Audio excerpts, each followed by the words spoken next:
주일 사부 예배를 하나님께 드리겠습니다.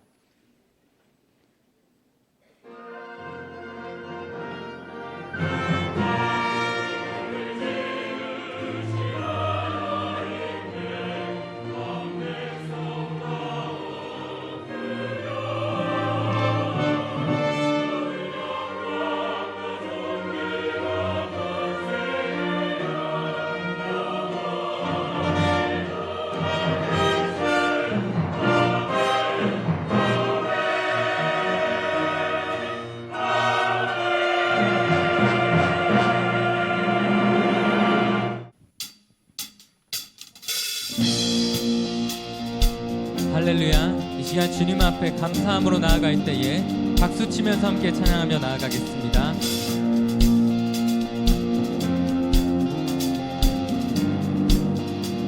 주 이름 찬양, 주 이름 찬양. 동요의 강물을 흐르는 고요한 땅에 살 때에 주 이름 찬양해. 주 이름 찬양, 주 이름 찬양.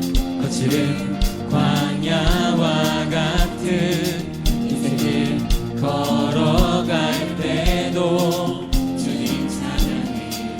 모든 축복 주신 주님, 모든 축복 주신 주님 찬양하리. 어두운 날이 다가와도 난 외치리. 주의 이름을 찬양해. 주의 이름을, 주의 이름을 찬양해. 영화로운 주 이름 찬양, 주 이름 찬양, 주 이름 찬양. 햇살이 나를 비추고 강물이 새롭게 될 때 주님 찬양해. 주 이름 찬양. 가는 길 험할지라도, 고통이 따를지라도 우리가 오직 주님만을 찬양하며 나아가겠습니다. 모든 축복 주신 주님, 모든 축복 주신 주님 찬양하리. 어두운 날이 다가와도 나 외치리. 주의 이름을 찬양해. 주의 이름을, 주의 이름을 찬양해. 영화로운 주의 이름을 찬양해. 주의 이름을 찬양해. 주의 이름을, 주의 이름을 찬양해. 영화로운 주의 찬양. 주님을 주시며, 주님을 주시며, 주님은 찾으시네. 내 맘에 하는 말 주 찬양합니다. 주님은 주시며, 주님은 주시며, 주님은 찾으시네.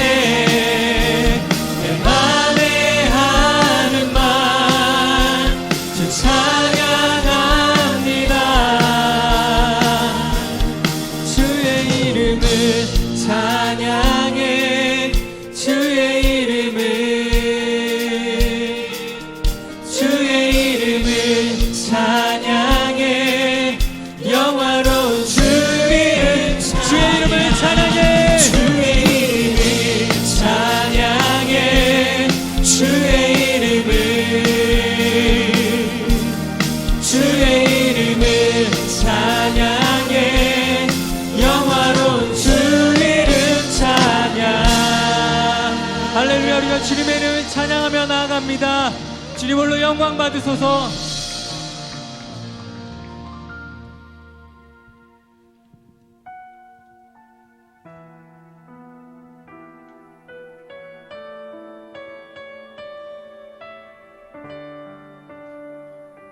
감사해요.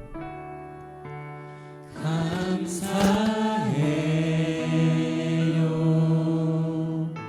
주님의 사랑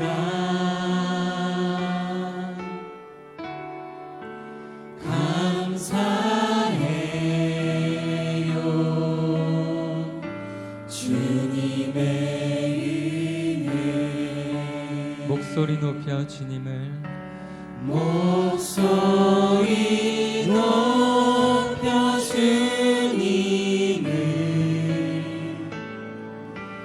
영원히 찬양해요. 나의 전부이신 나의 주님 감사해요. 감사해요.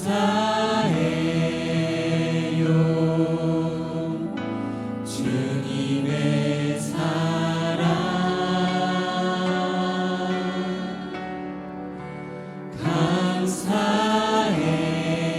감사해요.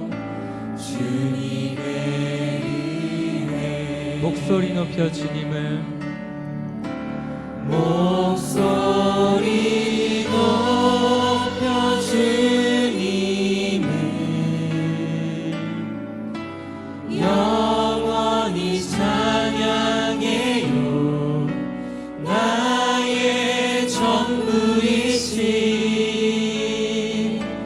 나의 주님 목소리 높여 주님을 목소리 높여 주님을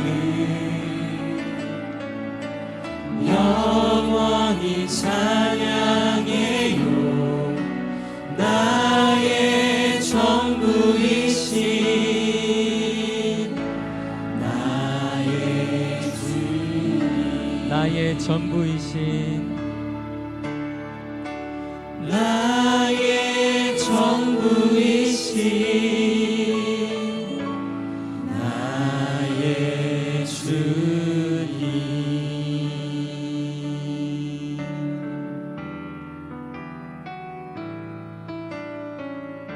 나 무엇과도 주님을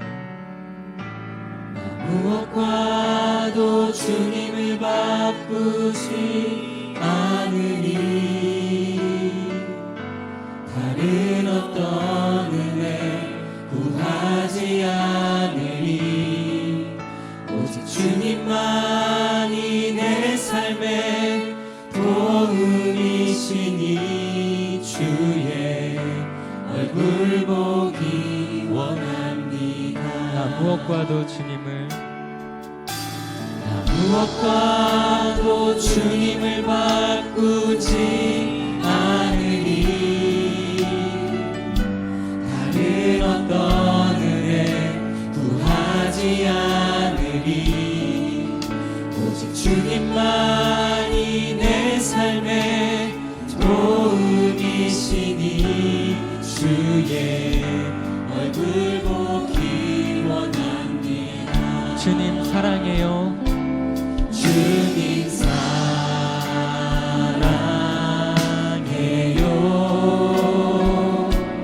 온 마음과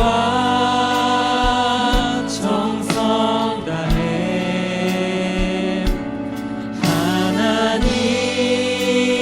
하나님의 신실한 친구 되기 원합니다. 나 무엇과도 주님을 무엇과도 주님을 바꾸지 않으리. 다른 어떤 은혜 구하지 않으리. 오직 주님만이 내 삶의 도움이시니 주의 얼굴 보기 원합니다. 주의 얼굴 보기 원합니다. 주님만을 사랑해요. 주님 사랑해요.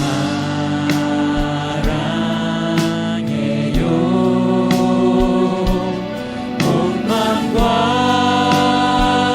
정성 다해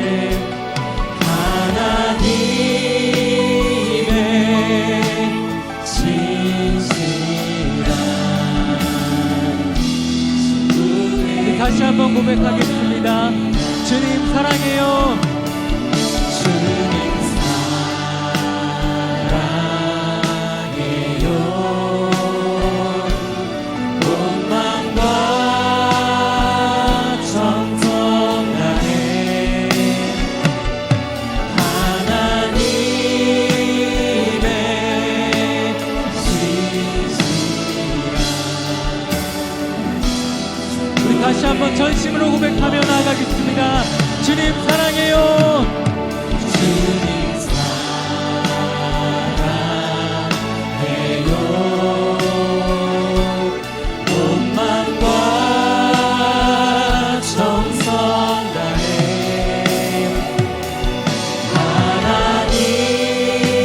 하나님의 지시라. 친구 되기 원합니다. 시간 함께 오늘 드릴 예배를 위해서 간절한 마음으로 기도하며 나아가겠습니다. 하나님 말씀은 시편 100편 1절에서 5절까지 말씀입니다. 구약성경 875페이지입니다.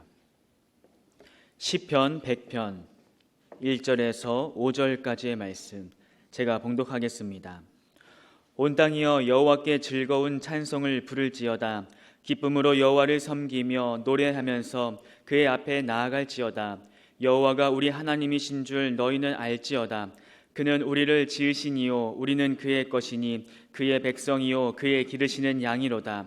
감사함으로 그의 문에 들어가며 찬송함으로 그의 궁정에 들어가서 그에게 감사하며 그의 이름을 송축할지어다. 여호와는 선하시니 그의 인자하심이 영원하고 그의 성실하심이 대대에 이르리로다. 아멘. 찬양 읽겠습니다.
할렐루야, 할렐루야.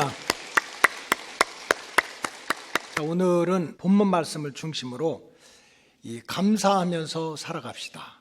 감사하면서 살아갑시다. 라는 제목으로 함께 은혜를 나누고자 합니다. 제가 인생을 살아보니까 인생은 습관인 것 같아요. 신앙생활도 습관인 것 같아요. 어떤 사람은 그냥 살긴 살아. 내 인생이니까 살면서도 그렇게 하루도 밝을 날이 없어요. 이것도 불평이고 저것도 불평이고 그것도 받은 은사인가 봐. 그냥 불평만 하면서 그런 습관을 가지고 사는 사람도 있어요. 어떤 사람은요, 너무 무책임해. 될 대로 되라야. 이것도 뭐 저것도 될 대로 되라. 이런 사람도 있고요.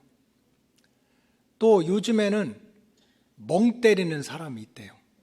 이것도 저것도 생각 안 하고 멍하니 그냥 사는 거야. 참 세상이 바뀌니까 별 대회가 있어. 1년에 한 번씩 한강에서 멍 때리기 대회가 있대요. 그래서 누가 가장 멍하게 앉아있나? 멍. 그래서 가장 멍하게 앉아있는 사람을 상 줘. 여러분, 영적으로 말하면 우리 인생이 영적인 전쟁인데 죄와 싸워야 되고 마귀와 싸워야 되고 세상과 싸워야 되는데 육신 생활도 하루하루 살아가기가 힘든데 어떻게 멍하니 앉아 있어요. 근데 이런 게 다 습관이야. 근데 오늘 특별히 추수감사 절기를 맞아서 하나님께서 오늘 주의 종의 입술을 통해서 증거하고자 하는 말씀은 여러 가지 습관을 가지고 살아갈 수가 있지만 진짜 하나님을 믿는 백성들은 감사하면서 살아가라는 거예요. 감사한 마음을 가지고 살아가라.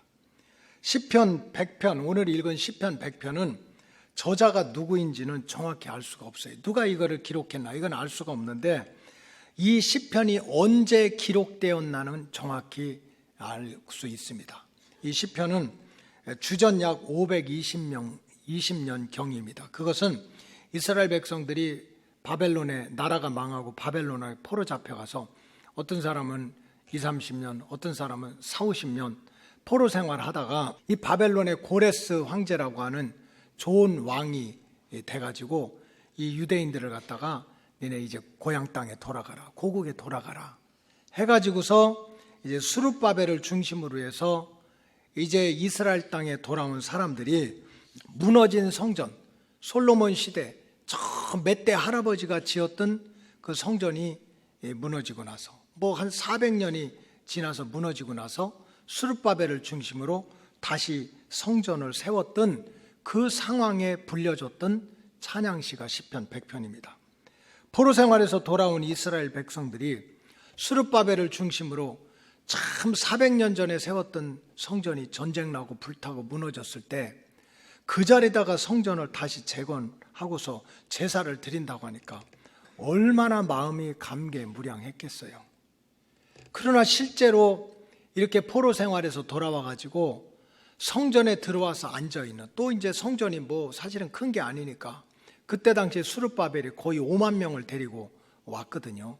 뭐 성전 안에 들어오지도 못하고 다 뜰에서 제사를 드리면서 사실은 한쪽에서는 기쁜 마음도 있지만은 포로 생활에서 돌아온 이스라엘 백성들이 성전 안에서 성전 밖에서 제사를 드리면서 참 마음은 힘들고 어렵고 복잡한 마음이었습니다. 마치 그냥 이 팥죽 꿀 듯한 마음인 거예요. 한쪽에서는 너무 기뻤어. 남의 나라 가서 종살이하고 무시받고 채찍맞고 벽돌 찍고 죽고 무시당하고 이러다가 자유함을 얻어서 고향 땅에 오니까 얼마나 기쁩니까? 그래서 막 기쁨을 가지고 재건된 성전에서 제사를 드리고 싶은데 한쪽에서는 또 다른 생각이 드는 거야. 도대체 우리 왕은 뭐 한 거야? 우리 장군들은 뭐 한 거야? 이 위정자들이 우리가 다 농사 짓고 곡식 따고 세금 바쳐서 나라를 잘 지켜달라고 했더니 그저 그냥 그렇게 타락하고 이래가지고 나라가 망하게 했으니 한쪽에서는 막 원망이 일어나는 거예요. 분노가 일어나고 위정자들에 대해서 니네가 정치 잘못해가지고 우리가 이 고통을 받고 있다. 그런 생각을 왜 없겠어요? 그런가 하면 한쪽에서는 세상에 하나님에 대한 믿음이 안 생기는 거야. 우리가 눈에 보지도 못했지만 조상 때로부터 다 그냥 애굽에서 또 구원하신 분이 하나님이라고 그래서 만난 적도 없지만 얼굴로 본 적도 없지만 그 하나님을 부족하지만 열심히 섬겼는데 도대체 하나님 우리한테 해준 게 뭐 있어? 나라는 망했고 가족은 흩어지고 남의 나라 가서 종살이하고 이렇게 20년, 30년, 50년, 70년 있었는데도 하나님은 아무것도 모르는 척하고 있으니 도대체 우리가 성전 안에는 와 있지만 내가 하나님을 믿어야 되느냐 말아야 되느냐 하는 그런 의심하는 마음은 왜 없었겠어요? 인간은 똑같은데. 그런가 하면 또 한쪽에서는 가족들을 향한 걱정과 근심이 태산 같은 거야. 무슨 바벨론에서 포로로 잡혀가면서 남편과 아내와 부모와 자녀가 딱 집 만들어주고 니네 여기서 행복하게 살면서 노예 생활해라 했겠어요? 남자는 남자대로 여자는 여자대로 데려가서 부모는 부모대로 어린애는 어린애대로 데려갔으니 이게 가정이 다 풍비박산이 된 거예요. 누구는 돌아오고 누구는 돌아오지 못했고 살았는지 죽었는지 알 수가 없는 거예요. 그렇기 때문에 그 49,800명 이상의 사람들이 고향 땅에 돌아와서 성전은 재건했지만 도대체 우리 가족이 만난 사람도 있고 못 만난 사람도 있고 산지도 죽은지도 모르는 가운데 성전에 와서 앉아 있으니 마음이 얼마나 기가 막힙니까? 자유함을 얻어서 행복했지만 정말 기쁘고 감사할 수 없는 복잡한 마음으로 앉아 있는 거예요. 이런 상황 가운데서 제사장이 나팔을 불고 찬양대를 앞세워서 불렀던 이 찬양시의 핵심의 내용은 그럼에도 불구하고 하나님께 감사하는 마음으로 찬양의 제사를 드리자는 거예요. 여러분들의 마음이 복잡하고 힘들고 분노가 일어나고 아직도 가족들이 어떻게 됐는지 뿔뿔이 흩어져서 걱정하고 있지만 그럼에도 불구하고 우리가 한 마음을 가지고 감사함을 가지고 하나님 앞에 나와서 찬양의 제사를 올려드리자는 것이 오늘 시편 100편의 핵심적인 주제입니다. 그래서 시편 100편 4절에 보면 감사함으로 그 문에 들어가자. 지금 마음이 얼마나 복잡한데 그럼에도 불구하고 감사함으로 그 문에 들어가고 찬송하면서 그 문에 들어가서 그에게 하나님께 감사하고 그의 이름을 송축하자 하고 제사장이 찬양대를 앞세워서 불렀던 찬양시가 오늘 우리가 읽었던 본문의 내용입니다. 여러분, 이 시대의 정서적인 환경적인 게 굉장히 달라요. 그럼에도 불구하고 큰 특징 중에 하나는 감사를 잃어버린 세대예요. 그저 무슨 일만 조그만 게 하면 생겨나면 이게 누가 잘못해서 그런지 누구 때문에 그런지 온통 원망하고 불평하는 일에 눈이 불을 킨 세대예요. 이거는 신자나 믿는 사람이나 믿지 않는 사람이나 다 똑같아요. 신자나 불신자나 할 것 없이 감사라는 단어를 모르고 사는 세상 속에 우리가 살아가고 있습니다. 알고 보면 사실 모든 게 은혜인데 그것을 모르고 살아가는 거예요. 지나왔던 모든 날들이 한결같이 누군가는 나를 도와줘서 누군가는 나를 살펴줘서 누군가는 나를 보호해줘서 누군가는 나를 진자리 마른 자리 가라니고 그저 먹여주고 입혀줘서 이렇게 살아온 발자취가 있는데 그걸 새까맣게 잃어버리는 거야. 생각도 안 해. 그냥 내가 고생해가지고 내가 수고해서 내가 노력해서 지금까지 산다고 생각하니까 감사할 일도 없어요. 내 인생 내가 이렇게 살아왔는데 내가 누구한테 감사해? 오히려 원망과 불평이 쌓아가고 거꾸로 해가지고 내가 내 힘대로 노력해서 이렇게 살아왔으니까 그래서 이만큼 잃었으니까 이제는 교만해지는 거예요. 내가 노력해서 내가 수고해서 내가 고생해서 했다니까 다른 사람들의 나를 위해서 했다는 게 하나도 생각이 안 나. 그게 교만해지는 거예요. 그러니 성경적으로 말씀드리면 결국은 불행할 수밖에 없고 결국은 망할 수밖에 없는 거예요. 따라서 우리 로고스 가족들은 어떤 환경에서든지 감사하는 마음으로 살아가시기를 주의 이름으로 축복합니다. 감사할 줄 아는 영이 회복이 돼야 되는 거예요. 성경에서 가장 나오는 절대 명령이 있습니다. Do it, 이거 해라. Don't do it, 이건 하지 마. 이거를 절대 명령이라고 그러는데 이 절대 명령 중에 가장 많이 나오는 명령 중에 하나가 감사하는 마음으로 살아가라는 거예요. 감사하는 마음으로.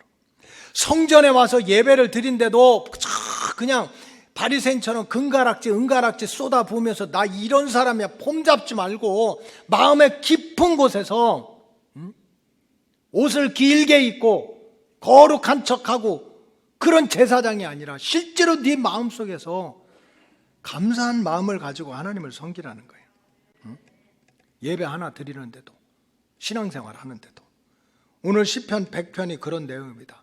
시편 100편 1절에 보면 온 땅이여 여호와께 즐거운 찬송을 부르라. 온 땅은 뭡니까? 땅은 흙이야. 흙은 인간이야. 아까 모든 인간은 다 달라요. 어떤 사람은 진짜 행복한 사람이 있고요, 행복하게 보이는 사람이 있고요, 행복한 척만 하는 사람이 있어. 다 달라. 어떤 사람은 성공한 사람도 있고요, 성공하지 못한 사람도 있고요, 성공한 척만 하는 사람도 있어요. 어떤 사람은 진짜 불행한 사람이 있고요, 어떤 사람은 행복한 사람도 있고, 다 달라. 근데 오늘 말씀은 뭡니까? 온 땅 모든 사람들은 어떤 환경에서든지 하나님께 즐거운 마음으로, 감사한 마음으로 찬송을 올려드리라는 거예요. 하나님이 우리의 상황을 모르는 게 아니라 다 알아. 그럼에도 불구하고 너는 하나님께 감사한 마음으로 신앙생활 해라. 2절에 보면 기쁨으로 여호와를 섬기며 노래하면서 그의 앞에서 나아가라. 그저 원망하고 불평하고 이렇게 하지 말고 적어도 감사한 마음으로, 믿음 생활도 감사한 마음으로 하라는 거야. 왜 그렇습니까? 3절에 보니까 여호와가 우리 하나님이신 줄 너희는 알아라. 그가 우리를 지으시니요 우리는 그의 것이니 그의 백성이요 그의 기르시는 양이다. 사실은 알고 보면 우리가 이 땅에 태어난 것도 지금까지 지내온 것도 목자가 되신 그 참 전능자가 되신 하나님이 우리를 살펴주고 지켜줘서 그런 거지 우리 힘으로는 안 된다는 거예요. 그러니까 진짜 힘들고 어려워도 적어도 믿음 생활할 때는 그냥 영적인 바리새인처럼 그냥 교회 들어오면서 나가면서 다른 사람 잘했다 못했다 그렇게 하지 말고, 영적인 문둥병자처럼 아무런 느낌도 감동도 없이 살지 말고 겨자씨만한 믿음만 있다면 적어도 신앙생활만큼이라도 기쁘고 감사한 마음으로 하라는 거예요. 주제는 감사한 마음으로 하라는 거예요. 여러분 출애굽기 20장 12절에 보면 내 부모를 공경하라는 말씀이 있어요. 출애굽기 20장 12절에 보면 내 부모를 공경하라. 그래야면 내 하나님 여호와가 내게 준 땅에서 내 생명이 길리라. 내가 부모님을 참 나를 낳아주시고 길러주신 은혜를 감사해서 잘 공경하면 네가 이 땅에서도 잘 살고 오래오래 잘 살 거야. 거꾸로 얘기하면 네가 부모님께 불효하면 이놈아 너 일찍 죽어, 이런 소리야. 아주 실버대학 신났죠? 여기서 이 계명의 뜻은 뭡니까? 공경하라는 거는 무슨 하나님처럼 신처럼 받들라는 얘기가 아닙니다. 참 내가 알지도 못하고 깨닫지도 못했을 때 졸지도 주무시지도 잠도 안 자고 먹을 것 먹지 않고 입을 것 입지 않고 낳아주시고 길러주신 부모님께 진정으로 감사하는 마음을 가지고 살라는 거야. 신적으로 섬기라는 겁니까? 근데 여러분 이것도 바꿔 생각하면 부모님들도 마찬가지예요. 여러분 자녀들한테 감사해야 돼요. 물론 그 인간들 지금은 바뀌었지만 그래도 한때는 여러분들한테 얼마나 큰 기쁨을 줬습니까? 품 안에 자식 때 말이야. 그저 보기만 해도 기쁘고 밥만 안 먹어도 행복하고. 지금 자녀들이요 우리들한테 큰 소리 칠 거예요. 내가 지금 부모님께 얼마나 큰 기쁨을 줬는데, 할머니 할아버지한테 얼마나 큰 기쁨을 줬는데, 세상에 내 친구 목사님들도 다 만나기만 하면 휴대폰 놓고 자기 손자들 보여주고 있어요. 우리 애들은 뭐 하고 있는지 모르겠어요. 아니 왜 그렇게 했어요? 기쁨을 준 거잖아. 그러니까 맨날 부모님께만 감사해 그러지 말고, 여러분들 그래도 속삭이는 자녀들이 있어도 그래도 얘가 한때는 나한테 기쁨을 주고 희망을 줬지 하니까 자녀들 볼 때마다 아이고 큰아들님 감사, 작은 딸 감사, 이렇게 해야 된다는 거예요. 근데 이런 것이 싹 사라졌다는 거예요. 지금 하나님은요 때로는 선지자들을 통해서 주의 종을 통해 가지고 그냥 다른 게 아닙니다. 다른 게 아니에요. 우리에게 뭐 엄청난 것을 요구하는 것이 아니에요. 엄청난 것을 요구하는 것이 아니에요. 뭡니까? 감사한 마음으로 우리가 살아가는 거예요. 믿음 생활도 그렇게 하고 가족 안에서도 그렇게 하고 먹고 마시는 일까지도 하나님 앞에 꼬박꼬박 감사하는 거예요. 시편 136편 25절에 보면 모든 육체에서 먹을 것을 주신 이에게 감사하라고 하나님은 말씀하셨어요. 모든 육체에 먹을 것을 주신 이에게 감사해라. 먹을 것을 줘서 내가 먹을 수도 있고 마실 수도 있다는 그것만 생각해도 감사하라는 거예요. 지금 우리는 메뉴가 어떠냐, 맛이 있느냐 없느냐, 이게 몸에 좋으냐 나쁘냐 이거 따지는데, 이건 사실은요 영적인 사치입니다. 그렇게 따지지 말라는 얘기는 아니고 깨달아야 될 것이 있어요. 사실 우리가 사는 이 환경 속에서도 정말 내 몸뚱아리지만 내가 마시고 싶은 물 한 모금, 내가 먹고 싶은 음식 하나 내 목으로 못 넘기는 사람 수두룩해요. 수두룩한다고. 조금만 생각하면 정말 우리 일상생활에서 내가 생각지도 못할 감사의 조건들이 수없이 많은 거예요. 수없이 많은. 근데 이거를 모르고 살아가는 거예요. 이거를 모르고. 하나님께서 우리에게 참 감사한 마음으로 살아가라. 예배도 그렇게 드리고 가족도 그런 마음을 갖고 먹는 것 마시는 것까지 하나 감사한 마음으로 살라고 하는 게 우리를 망하게 하기 위해서 그럴까요? 절대로 그런 게 아니야. 하나님은 우리 속사람도 알고 겉사람도 알고 우리 인생의 시작도 알고 종점도 아는 거야. 그래서 어떻게든지 우리 망하지 않게, 우리 행복하게, 어떻게 하든지 우리를 지켜주려고 절대적으로 주시는 말씀 중에 하나는 감사하는 마음으로 살라는 거예요. 하나님 왜 주의 백성들한테 항상 감사한 마음으로 살아가라고 할까? 성경에 보니까 여러분, 감사한 마음으로 우리가 살아가면 하나님이 주시는 선물이 있습니다. 그 중에 하나가 뭡니까? 우리가 감사한 마음으로 살아가면 다른 사람으로부터 오는 마음의 병에서 자유로울 수가 있어요. 다른 사람 때문에 생기는 시기와 질투, 다른 사람 때문에 생기는 원망과 분노, 이런 마음의 병으로부터 우리가 자유함을 누릴 수 있습니다. 우리 인생에 찾아오는 수많은 어려움과 고통들이 있습니다. 많은 경우는 나 자신 때문에 생기기도 해요. 고통스럽고 힘들고 하는 게 나 자신의 문제 때문에 생기기도 하지만 대개는 다른 사람 때문에 오는 고통도 있어요. 다른 사람 때문에 잠 못 자고, 다른 사람 때문에 화가 나고, 다른 사람 때문에 불안하고, 다른 사람 때문에 시기 질투하고, 다른 사람의 환경, 다른 사람들이 살아가는 모습, 다른 사람의 표정, 왜 저 사람 지나가다 나한테 째리고 가지? 안 째린 거예요. 원래 그 사람 눈이 찢어진 거예요. 근데 그 사람 눈을 보고 내가 속이 확 뒤집어져. 그래, 인생의 많은 불행과 고통은 물론 내 잘못 때문에 있기도 하지만 다른 사람 때문에 오는 거 있거든요. 다른 사람의 표정 하나, 다른 사람의 말 한마디 하나, 다른 사람의 환경. 학교 다닐 때 공부 맨 꼴찌로 하고 그냥 아무것도 못하던 그 여자친구가 어떻게 눈빛 남자를 잘 만나가지고 세상에 그렇게 잘 사는 모습을 보면 생각만 해도 잠이 안 와. 옆에 있는 게 왼수야. 이거는 자기 문제가 아니야. 딴 사람의 행복을 보고 내가 불행을 느끼는 거야. 내가 불행을 느껴요. 참 성도는 하나님이 그걸 다 아시고 어떤 환경에서든지 자신의 삶의 자리에서, 자신의 환경에서 자족할 줄 아는, 스스로 감사할 줄 아는 마음으로 살아가라는 거예요. 남의 인생, 남의 거 보고 교만 떨어도 망하고, 남의 인생 보고 벌써 시기하면 내가 지는 거예요. 내가 불행해지는 거예요. 그래서 다른 사람 보고 마음의 병 생기지 말고 내 환경과 내 조건 속에서 감사할 수 있는 조건을 찾아서 감사한 마음으로 살라는 거예요. 여러분, 사도 바울이 어떻게 항상 기뻐할 수 있습니까? 미쳤습니까? 사도 바울이 어떻게 쉬지 않고 기도할 수 있습니까? 의도 터지고 모함을 당하고 감옥에 갇히고 돌탕에 맞고 풍랑을 만났는데도 어떻게 그럴 수 있었습니까? 대답은 하나입니다. 사도 바울은 어떤 환경 속에서도 감사하는 마음을 가지고 살아갔어요. 자, 빌립보서 4장 11절에 보면 내가 궁핍함으로 말하는 것이 아니다. 이거는 지금 물질의 문제가 아니라는 거야.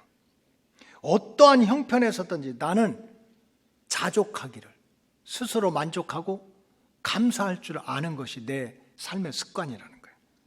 12절에 보면 나는 비천에 처할 줄도 알고 밑바닥에 갈 수도 있고 풍부에 처할 줄도 안다. 모든 일에 곧 배부름과 배고픔과 풍부와 궁핍에도 처할 줄 아는 일체의 비결을 배웠다. 지금 돈 문제가 아니라는 거예요. 이 사도 바울은 배불러도 배가 고파도 감사하는 영적 비밀을 배웠다는 거예요. 여러분, 배불른 거, 잘 먹고 잘 살아서 배불른 거 감사하죠? 배고프면 불행합니까? 여러분 몰라서 그래요. 아파보질 않아서 그래. 배고픈 게 축복입니다. 진짜 위장병 있는 사람은 안 먹어도 속이 그득해. 소화가 안 돼. 배가 고프질 않아. 먹으면 이게 뒤틀려. 그래서 제가 알고 보니까는요, 배가 고픈 거, 때가 돼가지고 꼬르륵 소리 나는 것도 하나님께 감사해야 돼요. 지금 바울은 그 얘기 하는 거예요. 뭐 나는 막 배 터지게 먹고 내가 지금 배가 고파가지고 불행하고 이런 게 아닌 거야. 생각만 바꿔보면 내가 먹을 것이 있냐 없냐를 떠나가지고 내가 배고픔을 느낀다는 것도 축복이라니까. 한번 위장 때문에 고생하는 분한테 보세요. 먹지도 않았는데 목사는 배가 그냥 가스가 차가지고 남산만 해요. 이런 사람이 얼마나 많아요. 그래서 사도 바울이 어떤 환경에서든지 감사하는 마음을 가지고 살았더니 13절에 어떻게 됐습니까? 내게 능력 주시는 자 안에서 내가 모든 것을 할 수 있도록 하나님이 해주셨다는 거예요. 감사하는 마음으로 살아갔더니 내 능력의 한계를 뛰어넘어서 살 건 살고 학은 할 수 있는 걸 할 수 있도록 하나님이 도와주셨다는 거예요. 하나님이 원하는 건 그거 하나예요. 감사한 마음으로 살아라는 거지. 여러분, 왜 하나님께서 또 우리에게 감사한 마음으로 살라고 합니까? 우리가 감사한 마음으로 살아가게 되면 육신도 건강하게 살 수 있는 복을 누릴 수 있다는 것을 하나님은 아셨어요. 여러분, 육신의 병이 생기는 길이 여러 가지가 있습니다. 우리가 잘 아는 눈에 보이지 않는 뭐 전염병, 바이러스 같은 게 우리를 어택하면 공격하면 병이 생길 수도 있지. 또 불결한 환경 때문에 진짜 동남아 가면 애들이 흙탕물 먹으니까 배가 맹꽁이처럼 되는 거지. 환경 때문에 오는 것도 있지만 또 유전적인 요인도 있잖아요. 뭐 태어나다 보니까 그냥 엄마 아버지 약한 거 물려받아서 우리 육신의 병이 생길 수도 있어. 그러나 무시할 수 없는 대단히 중요한 요인 중에 하나는 바로 마음의 병에서 시작되는 육체의 병입니다. 마음의 병에서 시작되는 육체의 병이야. 잠언서 15장 13절에 보면 마음의 즐거움은 얼굴을 빛나게 한대. 마음은 안 보여, 얼굴은 보여. 즉 마음이 기쁘고 행복하면 이 눈에 보이는 피지컬, 육체도 행복해진다는 거예요. 행복해진다. 근데 마음이 상하게 되면 심령도 상하게 되고, 더 중요한 건 뭡니까? 잠언서 17장 22절에 보면 마음의 즐거움은 양약이래. 내가 마음이 즐겁고 행복하면 그냥 그게 약이래. 약. 그러나 심령의 근심은, 마음의 병이 생기면 뼈가 마르게 된대요. 뼈가 마르면 골다공증 생기고 부러지고 다 그러는 거지. 결국 마음의 병은 육체의 병으로 이어진다는 거예요. 여러분 한번 생각해 보세요. 내 마음속에 원망이 생기고 불평이 생겨. 이게 마음의 병이지. 시기와 질투와 분노와 근심이 가득 차게 되면 당연히 육체가 문제가 생겨. 소화가 안 돼. 머리도 아파. 몸도 움직이기 싫어. 잠도 못 자. 사람들 만나기 싫어.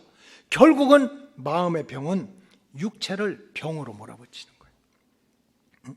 하나님이 이건 다 하셨던 거예요. 그러면서 선지자들을 통해서 가르치는 게 뭡니까? 이런 마음의 병, 우리 육체를 병들게 하는 마음의 병은 어디서 오느냐? 성경적으로 말씀드리면 마음의 병은 감사할 줄 모르는 습관에서 온다는 거예요. 결국은 감사할 줄 모르는 그 습관 마음에서 병이 생기고 그 마음의 병은 다시 육체의 병으로 이어진다는 거예요. 지금까지 살아온 삶의 자리에 대해서 감사할 줄도 모르고, 풍족하든지 부족하든지 배 부르든지 배 고프든지 거기에도 감사가 있다는 걸 모르고 시기하고 질투하고 원망하는 마음의 병이 걸리면 그것이 바로 육체의 병으로 잠도 안 오잖아요. 화가 나잖아. 음식도 못 먹잖아. 그래서 이어진다는 거예요. 따라서 우리가 이 땅에 살아가는 동안 육신도 건강의 복을 누리려면 하나님의 말씀처럼 이 마음의 병이 걸리지 않도록 감사하며 살아가는 영적인 습관을 길러야 됩니다. 그 리차드 포스터라고 하는 분이 글을 썼는데, 여러분 감사도 습관이라고 그랬어요. 습관. 그저 아침 저녁으로 감사하고 때를 얻든지 못 얻든지 감사하고, 그러면서 목장 주인이 이 젖소에 우유를 짜는 얘기를 예를 들어서 얘기했어요. 이제 이 아주 실력 없는 이 목장 주인이 젖소를 맡아서 하는데, 이 젖소에 이 젖을 쫙 짜서 우유가 나오면 이게 돈이 되는 거야. 하나를 싸면 한 병 돈이 되고 또 먹을 수도 있고. 아까 욕심이 생겼어요. 이거 찌적찌적 싸지 말고 그냥 이 젖소에 이것도 어쨌든 이 우유가 꽉 차도록 탱탱하게 뒀다가 한꺼번에 짜면은 얼마나 큰 돈이 생기겠어. 그래서 욕심을 부리고 그다음에 이제 매일 아침 저녁으로 짜야 되는데 이게 탱탱 붙도록 그냥 계속 기다렸어요. 하루 기다리고 이틀 기다리고 며칠 기다리고 몇 날 지나다가 결국 젖소가 죽었다. 젖소가 죽었다. 그래서 리차드 포스터 목사님은 이런 얘기를 했어요. 감사는 습관이다 그랬어요. 내가 집을 산 다음에 땅을 산 다음에 성공한 다음에 유명해진 다음에 나중에 감사하자고 하는 동안에 네 스스로가 죽는다는 거예요. 그래서 감사는 어떻게 하라는 거예요? 습관처럼. 농부가 매일 조금씩이지만 젖을 짜는 것처럼 그렇게 감사의 조건을 찾아서 사는 것이 마음의 그런 병도 막아내고, 마음의 병이 막아지니까 육신의 건강도 지켜지는 길을 하나님이 열어주신다는 거예요. 마지막으로 우리가 항상 감사하면서 마음으로 살아가는 동안 하늘의 문도 열리고 땅의 문도 열리는 축복의 통로가 생긴다는 거예요. 여러분, 세상 속담에서도 이런 말이 있거든요. 웃는 얼굴에 침 뱉을 수 있느냐. 그게 뭡니까? 사람들 만나면 그냥 뭐 나사 빠진 사람처럼 막 그렇게 웃으라는 얘기, 그런 게 아니야. 누구를 만나든지 항상 감사한 표정, 밝은 표정, 사랑하는 표정, 감사하는 모습, 사랑하는 모습, 그런 표정을 가지고 있는 사람들에 대해서는 절대로 누가 해코지 할 수가 없다는 거야. 사랑하는 마음으로 나를 보고 사랑하는 감사하는 마음으로 나를 보는데 누가 나를 해코지 하냐는 거지. 세상에서도 감사할 줄 아는 사람에게는 더 좋은 기회와 더 좋은 선물과 더 많은 사랑을 베풀어 준다는 거예요. 여러분, 우리 속장님들 굉장히 믿음도 좋고 영적인데도 인간이야. 지정의가 있어. 인격이 있단 말이야. 예를 들어 가지고 속장님이 떡이 3개가 생겼어. 속도원이 3명이야. 근데 딱 한 속도원한테 A한테 주니까 속장님은 그냥 뭐만 있으면 이렇게 맛있는 거 우리한테 줘. 너무 고마워요. 속장님 짱이야. A. 그 다음에 두 번째는 B는 떡을 이렇게 줬더니 이렇게 쳐다보더니 고마워요 하고서 이 리스판스가 전혀 맹탕이야. 세 번째는 딱 쳤더니 애기게 또 이까지 그 손바닥만한 떡 하나 줘. 아이고, 우리 속장님 왜 이렇게 쫀쫀해? C. 자, 다음에 이제 유리컵이 하나 생겼어. 유리컵이 딱 한 개 생겼어. A, B, C. 속장님 A한테 줄 거야, B한테 줄 거야, C한테 줄 거예요? A지. 이건 믿음의 문제하고 아무 상관없어. 여러분, 인간관계도 감사할 줄 아는 사람한테 떡을 더 주는 거예요. 영적인 세계도 마찬가지야. 성경에서 일관되게 가르치는 말씀은 우리가 창조주 하나님 앞에서, 거룩하신 하나님 앞에서 막 엄청나게 거룩하고 엄청나게 희생하고 엄청나게 충성해라 이런 거 아니에요. 여러분, 속으면 안 돼요. 하나님이 뭐가 부족해서 11조를 내래. 하나님이 뭐가 먹을 것이 없어서 소 잡고 양 잡고 내래요. 하나님이 우리한테 원하는 게 막 흠도 티도 없고, 주상의 성자가 있어요. 저기 그 시리아에 가면은 이 시메온이라고 하는 성자가 있는데, 이 세상에 죄가 너무 많잖아요. 때가 너무 많이 묻었잖아. 그러니까 이 땅 위에다가 저렇게 이렇게 기둥을 세웠어. 그래갖고 틈만 나면 그 위에 올라가 사는 거예요. 왜냐하면 이 세상의 때를 발로 밟지 않기 위해서. 그래서 40-50년을 나무 꼭대기에 살다가 죽은 사람이 주상의 성자 시메온이야. 하나님, 우리 그렇게 살아야 돼요? 아니면 모세처럼 그 40일 동안 그냥 눈 반짝반짝하고 먹지도 않고 마시지도 않고 산골짜기 그 산 꼭대기 올라가서 그냥 흠도 티도 없이 거룩하고 깨끗하게 그렇게 살라는 거예요? 여러분, 아니에요. 성경에 보면 하나님이 꼭 예고하고 싶은 거는 안다. 네가 얼마나 변덕이 많고 얼마나 부족하고 얼마나 문제가 많은 거 안다. 그럼에도 불구하고 하나님을 바라볼 때, 세상을 살아갈 때 감사한 마음으로 살아가면 내가 책임지겠다는 거야. 우리가 믿음 생활 잘하면 얼마나 잘해요. 아브라함이 믿음 생활 그렇게 잘했습니까? 완전합니까? 하나님 말씀 순종하다 조금 힘들다고 도망가고, 요셉도요 갖은 환난을 다 겪었어. 인생에 완전한 사람이 누가 있겠어요? 문제가 없는 사람이 누가 있겠습니까? 고통이 없는 사람이 누가 있겠어요? 다 있어요. 노아 보세요. 나 참 제일 불쌍한 게 노아 같아. 그 모두가 죄 때문에 홍수로 다 죽는데 노아와 그 부인과 아들 셋만 구원받았어. 얼마나 감사해. 낮이나 밤이나 눈물 머금 거 하나님께 감사해도 부족한데 왜 포도주는 먹어가지고 길바닥에 자빠져가지고 그 아들 중에 하나는 그냥 저주를 받게 만들어. 이게 인간이야. 은혜 받았지만 받은 은혜를 쏟을 때가 있어요. 여러분, 사울 왕을 보면요 얼마나 대단했어요. 세상에 국회의원 하나 된다고 그래도 그냥 막 목숨 걸고 죄짓고 난리치는데, 사울은 사무엘 선지자가 왕 시킨다니까 안 된대. 자기는 막 이 마차 뒤 짐짝에 지금 나 같은 사람이 어떻게 왕이 되느냐고, 나는 부족하다고. 그 마음이 얼마나 갔습니까? 왕이 된다면 교만 떨고 하나님 무시하고 불순종하고 핑계대고, 이게 인간의 모습이에요. 인간은 다 부족해요. 다 모자라. 다 문제가 있어. 그럼에도 불구하고 누가 끝까지 사는 자가 되고 끝까지 흥하는 자가 되고 끝까지 생명도 재산도 육신도 누가 지킵니까? 받은 은혜를 기억하고 감사하며 살아가는 사람을 하나님은 책임져 주셨어요. 아브라함이 잘나서요? 요셉이? 여러분, 요셉도 좋은 것만 쓰였지 안 보이는 데는 안 써 있어요. 몰라요. 사람은 다 부족해. 태어날 때부터 죄인이라고 그랬어. 그런데 누가 끝까지 참 인생을 지키고 믿음도 지키고 사명도 감당하고 축복도 지켜갑니까? 받은 은혜를 잊지 않고 감사하는 마음으로 살아가는 거예요. 지금 있는 그 자리에서 나무 꼭대기 올라가지 않아도 돼요. 시내산 꼭대기 올라가지 않아도 돼요. 오늘날 유대인들이 그 많은 역경 속에서도 어디를 가든지 머리가 된지얼정 꼬리가 되지 않는 세상의 복, 하늘의 복을 누리는 이유가 무엇입니까? 이유는 한 가지입니다. 유대인들에게 가장 중요한 절기가 세 가지거든요. 1년 동안 그저 3, 4개월에 한 번씩 절기를 지켜. 첫째가 유월절이야. 애굽에서 구원받은 걸 감사해서 드려. 감사 제사예요. 그 다음에 또 하나는 초막절이야.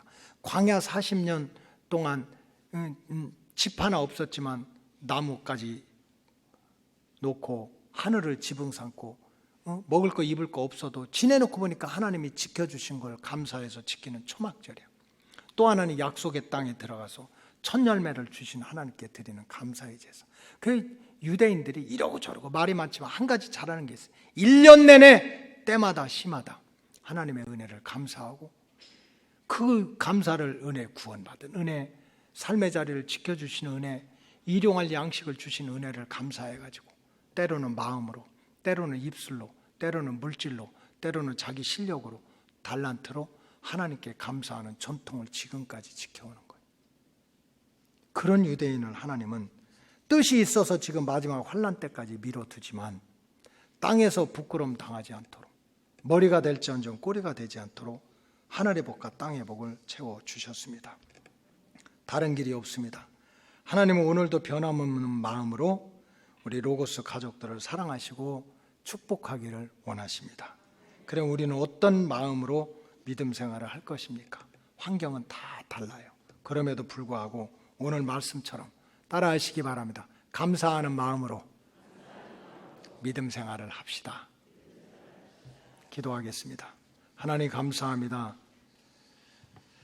감사로 제사를 드리는 자가 나를 영화롭게 하나니 그의 행위를 옳게 여기는 자에게 하나님의 구원을 보이리라고 약속해 주신 주님, 입을 크게 벌려서 감사하면 그 벌린 입에 하늘의 은사와 복을 내려주시기로 약속하신 주님, 주님 가까이 오실 때 세상은 힘들고 어렵지만 우리 로고스 가족들 말씀처럼 항상 감사한 마음으로 믿음의 길도, 가정의 삶도, 또 영적인 사명도 감당하게 하여 주시옵소서. 축복하오며 예수님의 이름으로 기도하옵나이다. 아멘.